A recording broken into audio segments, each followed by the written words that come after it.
What this is about working with all of our European partners to challenge Putin's appalling war in Ukraine, but also to work together on the issues that we all face. Huge energy costs, rising inflation, and also migration across our continent. So it's very important that we work with our neighbours and allies to face down Putin, but also deal with the issues we face. Your focus is squarely on growth. The OBR says that coming out of the single market and the customs union was negative growth of around 4%. Is it part of your agenda to try and move closer to Europe, to try and reduce friction, to help exporters, to help growth?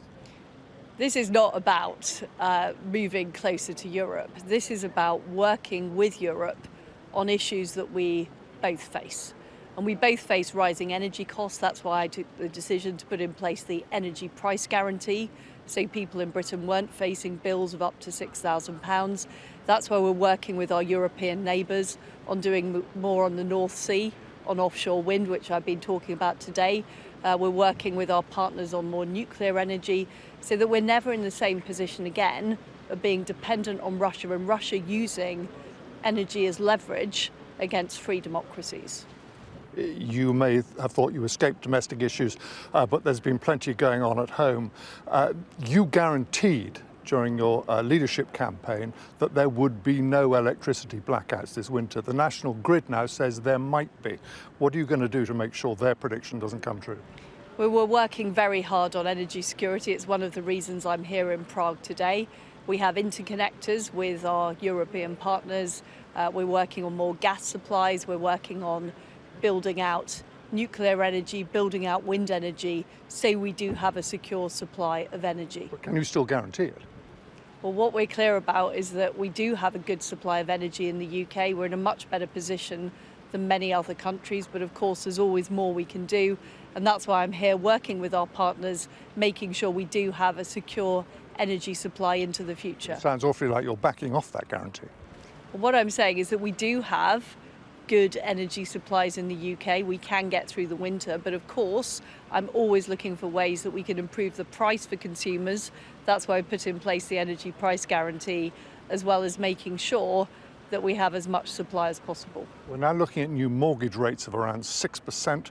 Fitch's credit rating agency has downgraded Britain. Both the Bank of England and Fitch's say that the Chancellor's words were in part to blame for that. How much blame should fall on your government?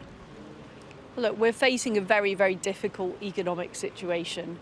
We have rising energy prices and we have rising interest rates around the world. The Federal Reserve has raised its interest rates to 4%. But they both specifically said the Chancellor was to blame. Well, what we're doing as a government is, first of all, making sure that people aren't facing gargantuan energy bills this winter. People were facing bills of up to £6,000. We're now making sure that the typical household doesn't pay more than £2,500. We're also reducing people's taxes, helping grow the economy. But of course, these are difficult times, and that's why it's important I'm here in Prague, making sure we're working with our international partners to deal with these very real issues, which ultimately have been caused by Putin's war in Ukraine. Nurses are balloting for their first ever strike today. Public sector pay, you're going to have to keep it down if you're going to meet your spending targets. Are we heading for a brutal winter of industrial action?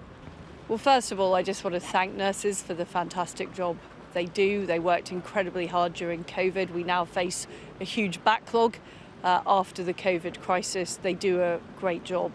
What we have offered nurses is a £1,400 pay rise that was recommended by the pay review body.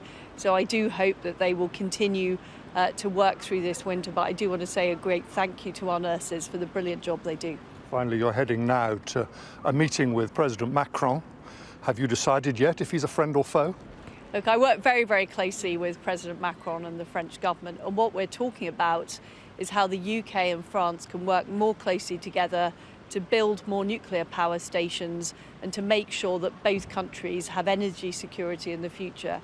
And we're both very clear the foe is Vladimir Putin, who has, through his appalling war in Ukraine, threatened freedom and democracy in Europe and pushed up energy prices, which we're now all having to deal with. So he's a friend, you can say that? He is a friend.